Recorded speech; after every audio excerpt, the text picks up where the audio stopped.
अगर आपको hair fall हो रहा है तो ये वीडियो बहुत ध्यान से देखिएगा। केशवा हेयर केयर में आप सभी लोगों का बहुत बहुत स्वागत है। दोस्तों, कुछ ऐसे लोग होते हैं जिनको थोड़ा सा भी हेयर फॉल होता है ना, तो वो उसको लेकर बड़े पजेसिव होते हैं। कभी अगर हाथ घुमाया और देखा अरे एक दो बाल गलती से आ गए तो उनको प्रॉब्लम हो जाती है। सुबह नहा रहे हैं, दो तीन बाल अगर हाथ में आ गए तो उसको लेकर पैनिक होना शुरू हो जाते हैं, बड़े पजेसिव होते हैं अगर थोड़ा बहुत भी हेयर फॉल होता है तो। थोड़ा बहुत हेयर फॉल होना, trust me, it is very normal और ये सभी के साथ होता है। कई दफ़ा तो आपको पता भी नहीं चलता होगा कि आपको हेयर फॉल हो गया है, या फिर बॉडी से भी हो सकता है। ट्राई टू अंडरस्टैंड, इतना भी आपको पॉजेसिव होने की नीड नहीं है। देखिए, हमारे बालों की ग्रोथ की अलग अलग फेज़ होती है।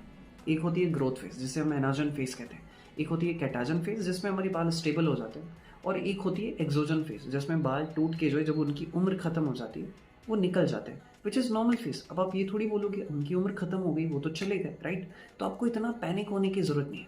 और हमेशा हमारे बालों में कुछ बाल जो होते हैं वो एनाजन फेज़ में होता है, वो सबसे बड़ा फेज़ होता है। कुछ बाल कैटाजन फेज़ में होता है और कुछ एक्सोजन फेज़ में होता है। जो एक्सोजन फेज़ में है वो धीरे धीरे निकलना शुरू होंगे। तो इसमें कभी भी आपको पैनिक होने की नीड नहीं है कि मुझे ये फॉल क्यों हो रहा है या वॉट एवर।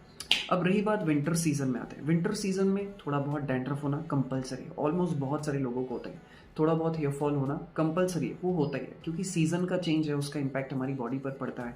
ड्राई सीजन होता है, स्किन ड्राई हो जाती है, ड्राइनेस की वजह से ड्राई फ्लेक्स, ड्राई डैंड्रफ होने के चांसेस है। तो अगर आपको हेयर फॉल हो रहा है या डैंड्रफ हो रहा है तो उसके लिए बहुत सिंपल सा सोल्यूशन जो मुझे लगता है कि बहुत काम करेगा वो ये है कि आप आंवला और भृंगराज जो होता है ना, इसका ऑयल बना के आप हफ्ते में एक दो बार अपनी स्कैल्प पर लगाओ 2-3 घंटे के लिए।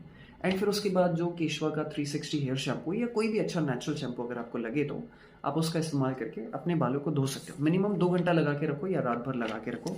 ये हेयर ग्रोथ में भी मदद करेगा और डैंड्रफ को भी कम करने में मदद करेगा, और ये सभी की बॉडी के लिए सुटेबल है।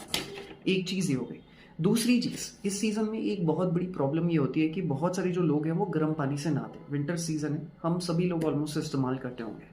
तो वो ध्यान रखो कि वो गर्म पानी बहुत ज़्यादा गर्म ना हो, और स्कैल्प पे तो गर्म पानी का इस्तेमाल बिल्कुल भी मत करो। स्कैल्प के लिए तो नॉर्मल पानी या बहुत गुनगुना जो पानी है उसी का इस्तेमाल करो।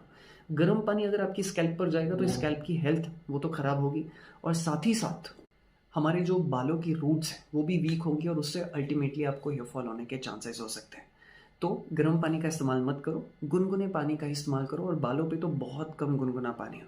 तो इन 2-3 चीज़ों का ध्यान रखो। थोड़ा बहुत हेयर फॉल होगा विच इज़ वेरी कॉमन, थोड़ा बहुत से कोई दिक्कत नहीं है। हाँ, अगर आपको रोज़ के 40, 50, 100 प्लस हो रहे तो थोड़ा सा वरीड होने की ज़रूरत है। थोड़ा बहुत इज़ वेरी नॉर्मल। दूसरी चीज़ जो मैंने आपको बताई, गर्म पानी का इस्तेमाल मत करो, गुनगुने पानी का इस्तेमाल करो। और तीसरी चीज़ जो मैंने ऑयल का इस्तेमाल आपको बताया, अगर आपको डैंड्रफ या फिर हेयर ग्रोथ करना हो तो। यहाँ तक बने रहने के लिए बहुत बहुत शुक्रिया, धन्यवाद। बाकी ज़्यादा जानकारी के लिए